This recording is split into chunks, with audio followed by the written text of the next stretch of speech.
So I'll start off by saying that the struggle for gender equality has always been important for me because as a woman of color, I've always felt that sexism was a sort of barrier in my life, particularly when it comes down to being taken as seriously as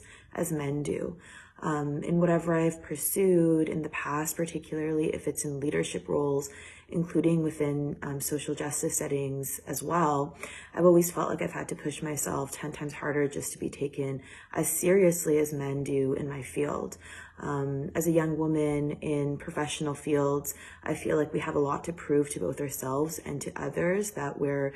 just as capable and to kind of deconstruct these preconceived notions about how we should look like, how we should behave in society, and so on and so forth.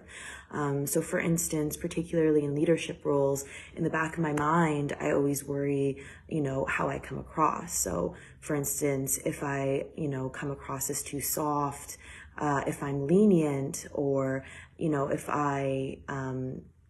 a little bit more firm, do I come off as too much of a bitch, for lack of a better word, because that's how women who stand their ground are often perceived as, whereas when men in leadership act in a more relaxed manner, oftentimes people conceive that as, wow, they're very chill and very cool, or when they set firm rules and boundaries, they're considered strong, powerful, and put together. So sometimes I feel like as women, particularly in roles where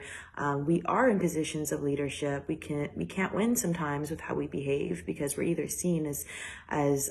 too soft or too firm, or so on and so forth. And I'll relate this to my experience as a teacher as well, particularly as a young racialized female teacher. The first thing I always think about, when entering my classroom or how I engage with my colleagues is how I come across, how I'm perceived. And this is particularly evident when it comes to my knowledge. I'd like to say that I'm someone that,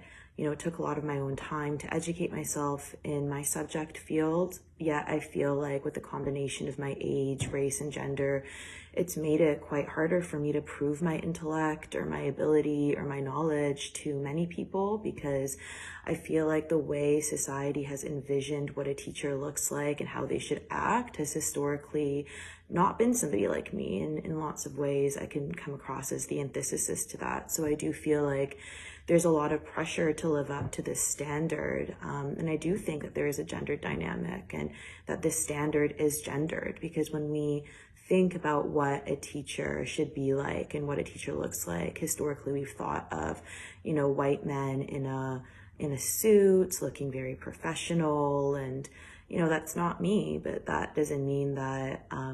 my abilities to teach or my knowledge in my field isn't at the same level as a white man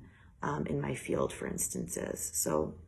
I think that we have a lot of consciousness raising that we really have to do to truly combat sexism in our society, and a long way to go to really change the biases that are ingrained in people's mind without them even knowing that it's there. And, in order to do that, it's really important to have social justice courses and social justice education and give people a chance to come out and share their experiences and how their experiences are shaped as a result of different factors of their identity, gender being a really big one for me. So I'll just finish up by saying that the struggle for gender equality is still a very important struggle, and I think we have a long way to go, but I'm really hopeful that we can start really creating much needed change and much needed systemic change. My name is Kayla Hillstaub, and I'm a PhD student at SFU in the School of Communication, which is a STEM field, so science, technology, engineering, and mathematics. People say that STEM is the future, but there's still a huge gender divide in this field. The highest paid jobs go to men, programming, coding, and such like that. And it's no accident that boys and men are socialized towards the most prestigious jobs in the field, while there are more women involved in working with questions of how technology impacts people. So it's time that we, one, diversify STEM among gender oppressed people, and two, maybe more importantly, we start placing more value on the work that traditionally gender oppressed people, like women, trans, non-binary people, place more importance on this work as well. And this work is usually more people focused, which is arguably more important in a lot of ways.